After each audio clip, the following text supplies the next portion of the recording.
حتیٰ کہ Najaf Ashraf سے ہمارا آخری دن تھا، اگلے دن کربلا معلیٰ روانگی تھی، اسی لڑکی کے والد میرے پاس آئے اور کہنے لگے میری اور میری بیوی کی ساری زندگی کا حاصل بس یہی ایک بیٹی ہے کہ جو بچوں کی ڈاکٹر بن چکی ہے۔ شاید ہماری عدم توجہ سے وہ بس اپنی تعلیم میں مصروف رہی، اس میں کامیاب ہو گئی اور دینی اور اخروی اعتقادات سے تقریباً کچھ نہیں جانتی۔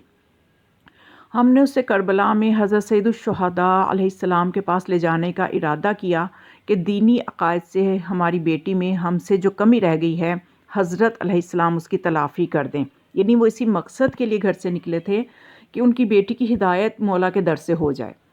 چونکہ ہر والدین کی آرزو ہوتی ہے کہ ان کی اولاد کی عاقبت بھی بخیر ہو۔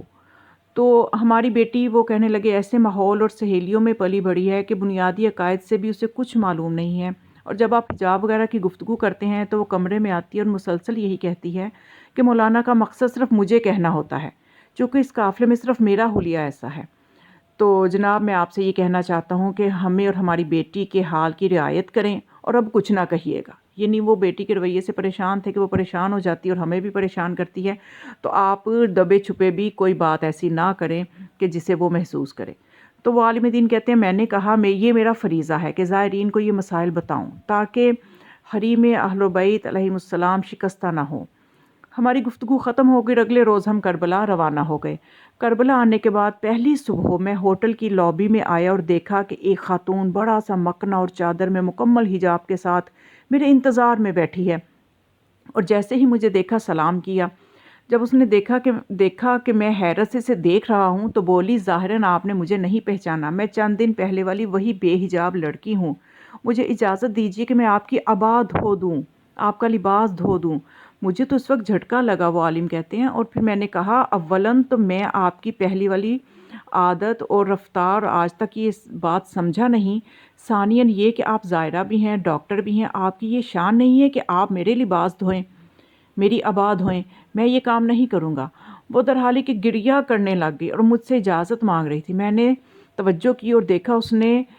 جو ہے پالش کا انتظام کیا ہوا ہے، قافلے کے تمام زائروں کے جوتوں پر پالش کر دی، اس نے جوتے پالش کر دیے۔ میں نے اس سے کہا، جب تک آپ نہیں بتائیں گے کہ کیا ہوا ہے اجازت نہیں دوں گا۔ وہ روتے ہوئے کہنے لگی، رات جب ہم کربلا میں داخل ہوئے تو میں نے عالم خواب میں حضرت سید الشہداء ابا عبداللہ الحسین علیہ السلام کی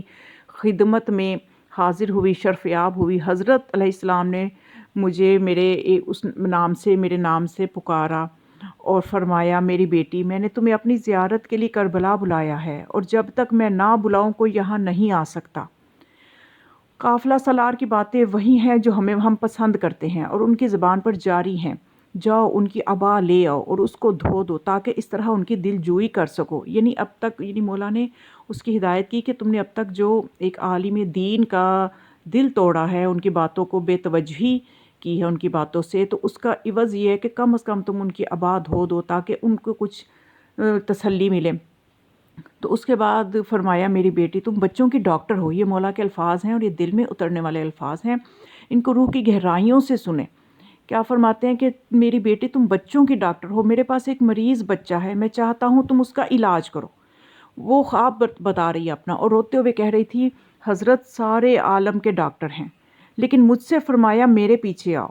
حضرت کے ہمراہ میں 2 کمروں کے آگے سے گزرتے ہوئے ایک کمرے میں داخل ہوئی۔ وہاں ایک اونچی جگہ پر ایک 6 ماہ کا بچہ دیکھا جو چاند کی طرح دمک رہا تھا، 3 بھال کا تیر اس کے گلے میں لگا ہوا تھا۔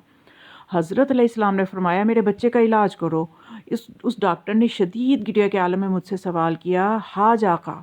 مگر امام حسین علیہ السلام کا 6 مہینے کا فرزند تھا، اس کے گلے پر تیر سے شعبہ لگا ہوا تھا، اور میرا دل بھر آیا اور میں رونے لگ گئی۔ اسی عالم میں نے کہا، ہاں لیکن ان سوالوں کو نہ پوچھو، یہ بہت دردناک مصائب ہیں جو کہ انسان کا جگر کباب کر دیتے ہیں۔ لیکن چونکہ اس نے کربلا کا واقعہ آج ہی سنا تھا تو دوبارہ پوچھا، اس بچے کو 3 سے شبہ تیر کیوں مارا؟ یعنی اب وہ عالم دین سے پوچھنے لگ گئی کہ میں نے خواب میں اس طرح سے مولا حسین علیہ السلام نے مجھے جس بچے کی زیارت کروائی، اس کے گلے پہ 3 شعبہ تیر لگا ہوا تھا، تو وہ کیوں مارا دشمن نے اتنے معصوم سے بچے کو؟ تو پھر اس بچے کو یہ تیر کیوں مارا؟ تو وہ عالم کہتے ہیں کہ میں نے کہا، کیونکہ امام حسین علیہ السلام اپنے طفل شیرخوار کو اپنے ہاتھوں پر لیے ہوئے تھے اور منافق اور کافر دشمنوں سے فرمایا کہ اپنے زعم میں تم مجھ سے دشمنی رکھتے ہو، جنگ کر رہے ہو، تو لو اس بچے کو لے جاؤ، خود اس کو پانی پلا دو۔ ڈاکٹر نے جو یہ بہت ہی بات بتائی، تو ڈاکٹر نے جب یہ بہت ہی زیادہ منقلب جب ہو گئی ڈاکٹر، تو ہچکیاں لے لے کے روتے ہوئے کہا آخر دنیا میں کہاں پانی مانگنے پر 6 مہینے کے بچے کو، بچہ بھی جبکہ ان کے پیغمبر کا بچہ تھا تو اس کو تیر سے جواب دیا جاتا ہے۔ تو اس عالم نے کہا ہاں جا کر میں نے عالم رؤیا میں دیکھا، وہ لڑکی کہنے لگی کہ میں نے دیکھا کہ وہ تیر زہر آلود بھی تھا، زہر آلود بھی تھا، اور اونچی آواز سے وہ لڑکی گریا کرنے لگی۔ تو حضرت سید الشہداء کی برکت سے وہ جوان ڈاکٹر اس طرح سے متحول ہو گئی، اس طرح سے پلٹ گئی، اس کی زندگی میں انقلاب آ گیا کہ واپسی پر کہنے لگی کہ میں آپ کے ساتھ نہیں آؤں گی، میں یہیں رہنا چاہتی ہوں، میرا دل اور میری روح کربلا میں ہے۔ بالآخر بہت زیادہ والدین کے اصرار سے اور اس وعدے کے ساتھ کہ دوبارہ قدم بوسی کے لیے کربلا آئے گی، واپس آنے کو تیار ہوئی۔ مشہد مقدس آنے کے چند ہفتے بعد ایک دن میں اس کے اسپتال گیا، وہ ڈاکٹر کہہ رہا ہے، وہ عالم کہہ رہا ہے کہ میں اس لڑکی کے ہسپتال گیا، میں نے دیکھا کہ دیوار پر امام حسین علیہ السلام کی احادیث لکھی ہوئی ہیں، اور وہاں تو وہ بالکل ایک بدلی ہوئی مومنہ صالحہ ڈاکٹر بیٹھی ہوئی تھی، اور حضرت سید الشہداء کی عاشق تھی، ایک ایسی ڈاکٹر جو بہت زیادہ باوقار اور حسینی ہو گئی تھی، اور مریضوں کے لیے بھی اس کے اسپتال میں لائن لگی ہوئی تھی۔ اس نے خوش اخلاقی سے میرا استقبال کیا اور کہنے لگی آپ کو یقین نہیں آئے گا کہ جب سے کربلا سے مشہد واپس آئی ہوں، حضرت امام حسین علیہ السلام نے میری نگاہوں کو اور میرے قلم کو ایک عجیب تاثیر بخش دی ہے، اور میں بیمار بچے پہ جب نظر ہی ڈالتی ہوں تو بچے کی بیماری کو بھی تشخیص کر لیتی ہوں، اور یہاں تک کہ ان کو کسی بھی طرح کے الٹرا ساؤنڈ یا کسی بھی طرح کے جو ہے ضرورت نہیں پڑتی ہے ٹیسٹ کروانے کی، میں بیماری کو ایسے ہی بھانپ لیتی ہوں، اور دوا کے پہلے پرچے پر سے ہی مریض ٹھیک ہو جاتے ہیں۔ یعنی اس طرح کی دوا مجھے مولا کی طرف سے عطا ہوتی ہے، اس کا کمبینیشن اور نسخہ کہ ایک ہی دفعہ لکھنے سے مریض ایک ہی دوا لینے سے ٹھیک ہو جاتے ہیں۔ یہ صرف ہمارے آقا اور مولا مظلوم کریم امام حسین حضرت ابا عبداللہ الحسین علیہ السلام کی برکت سے ہے، اور ان کے شہزادے کی برکت سے ہے۔ تو بس خدا سے دعا ہے، خدا تجھے علی اصغر علیہ السلام کے گلے سے بہتے ہوئے خون کا واسطہ اور اس مظلوم شہادت کا واسطہ، اس معصوم کا واسطہ جس کی آج ولادت ہے، اس معصوم کی ولادت کے صدقے سے ہمارے امام کے ظہور میں تعجیل فرما، اور ہمیں بھی ان ہستیوں کی حقیقی معرفت نصیب فرما۔ وما علیہ الا البلاغ، والسلام علیکم ورحمۃ اللہ وبرکاتہ۔